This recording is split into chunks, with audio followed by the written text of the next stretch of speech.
Assalamualaikum warahmatullahi wabarakatuh and good day to all of us.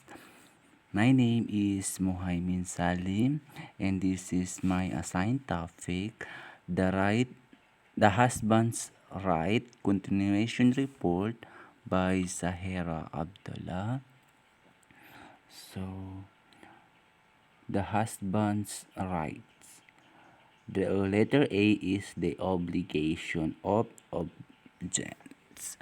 So, yes, the one of the role in our husband is the men are the protector and maintainers of women because Allah has made one of them to excel in others and because they're spent to support them. Therefore, the right of women are obligated to Allah and their husbands. Sabi ni Ali ibn Abi Talha, narrated from Ibn Abbas, men are the protector and maintainers of women, means they are in charge of them. She should obey him in matter of obedience, so that Allah has enjoined upon her, and obey him by treating his family were in taking care of his word. This was a view of Muqatil.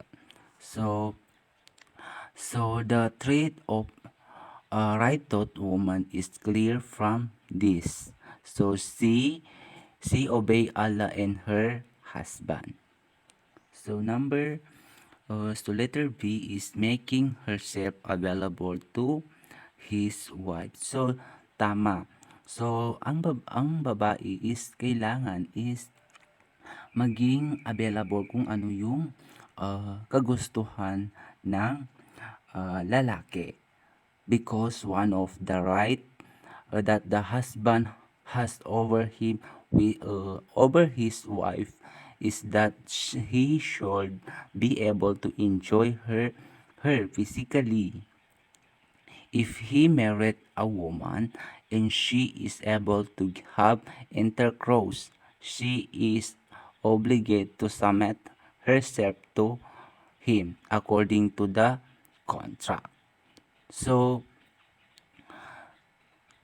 if he asks her that is after he giving her to a mandate mahar and give her some time 2 or 3 days if she asks for that to short herself out because that is something that she need and because that is not too long and customary. If a wife refuses to respond to her husband and requests for the increasing, she has done something haram and committed in major sins unless she has valid Shari excuses such as menses, obligation fasting, and sickness, and iba pang dahilan na hindi siya pwede. So, sabi ng messenger of Allah na when a man calls his wife to his bed and she refuses and he went to sleep angry with her, the angels will cause her until the morning. Letter C is not admitting anyone whose the husband is like.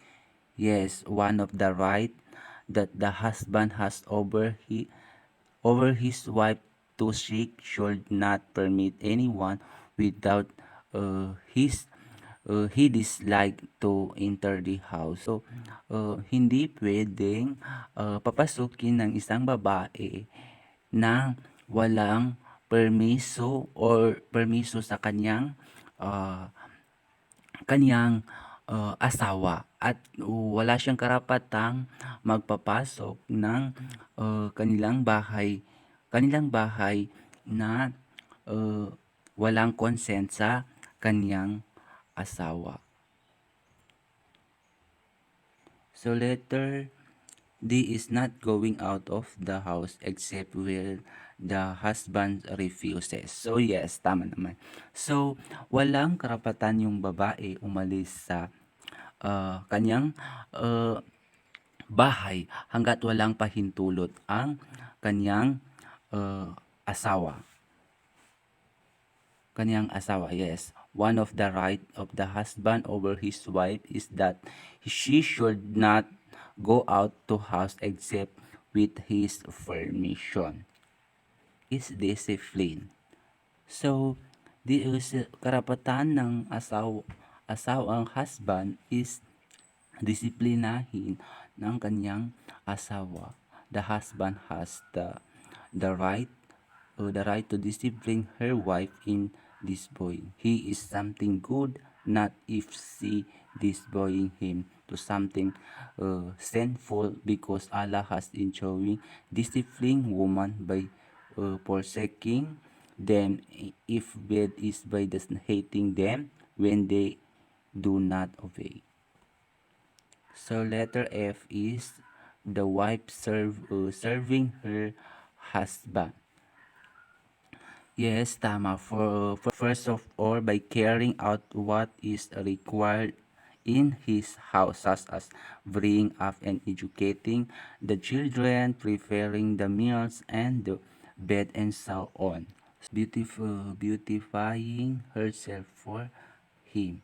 So yes, once the condition of the marriage contract have to be fulfilling and it is valid, then the woman is obligated to submit herself to her husband and allow him to enjoy her, because once a contract is complicated, he is allowed in return to enjoy her, and the wife is entitled to the composition which is mahar. So the last is the beautifying herself for him. So yes, tama is dapat is yung babae is maganda ang pagtingin ng kanyang asawa. Siya always siyang maganda sa paningin ng kanyang asawa. So that's all this report, and the next is the subsequent marriage. Subsequent marriage we have by a husband, by widow, by divorce. Subsequent marriage, while a prior marriage exists, is an essential element of the offense of bigamy. Ang subsequent marriage ay ang pagpapakasal na habang mayroong pang umiiral na kasal. Ito ay isang mahalagang elemento ng paglabag sa bigamy. Bigamy is the act of marrying someone while still legally married to another person. In short, ito ay mahuhulog ito sa dalawang married. Kumbaga may isa pa siyang married at isa pang and another married person.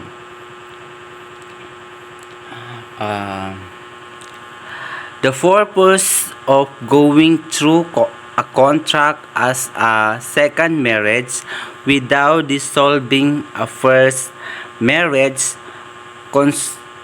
constitute a bigamy. So ang proseso ng pagpapakasal ng pangalawang beses ay hindi pa rin nare-resolve. Ang unang kasal ay itinuturing na bigamy. Kumbaga, kung hindi pa nare-resolve yung unang kasal o unang pagpapakasal, ay ito ay tinatawag na bigamy. O di kaya ito ay tinatawag na parang dwaya. uh, subsequent marriage by widow. Ito naman is para sa mga balo. By widow. No widow shall contract a subsequent marriage unless the has observed an idda of 4 months and 10 days counted for the death of her husband. So, ang balo ay hindi siya pwedeng magpakasal unless siya ay mag-o-observe ng ida, or ito ay mag-o-observe siya in 4 months and 10 days 4 months and 10 days sa after ng pagkamatay ng kanyang husband, before siya magpakasal in another person. In short, bago siya makapag-asawa ng ibang lalaki is dapat dadaan muna siya sa idda in 4 months and 10 days bago siya makasal sa ibang lalaki. What is idda? In Islam, idda or iddat is the period of the woman who observing after the death of her husband or after the divorce. So ang idda ito ay nag-o-observe after mamatay ang asawa ng babae before siya magkapang-asawa ng another na lalaki. A woman widow observe and waiting period in 4 months and 10 days. So, ang babae na balo is bago siya makasal sa ibang lalaki is dapat maghintay siya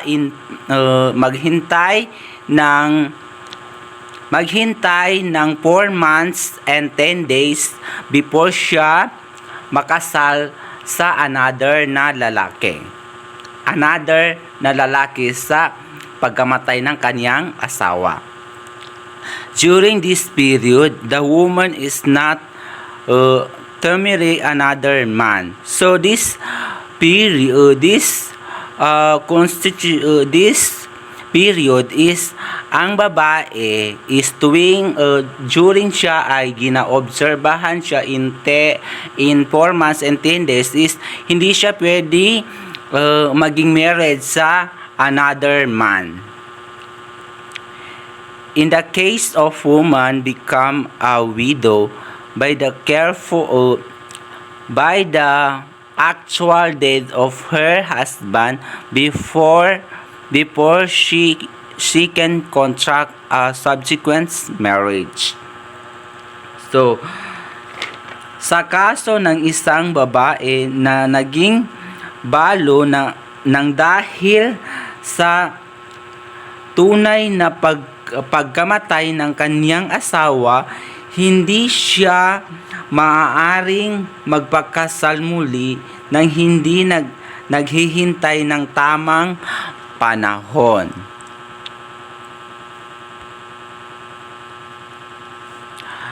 Subsequent marriage by divorce. Number 1, marrying for wrong person. Yes, people get married for the wrong reason. At that time, this is just a true in subsequent marriage. Number 2, more complex relationship. Yes, this it is while know that when two people get married, they do not only marry each other but also each other families. So, dito is nahuhulog yung parang parental siya.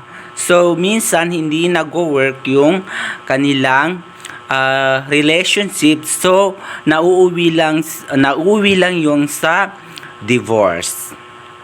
Number 3, money issues.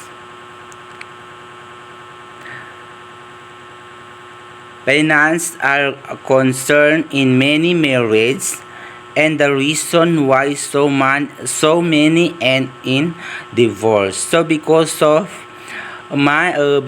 money, many marriages can end up a divorce. So the number 4, knowing what is come. Yes, it is not uncommon for people to remain in an unhappy marriage because the very idea of divorce scare of them.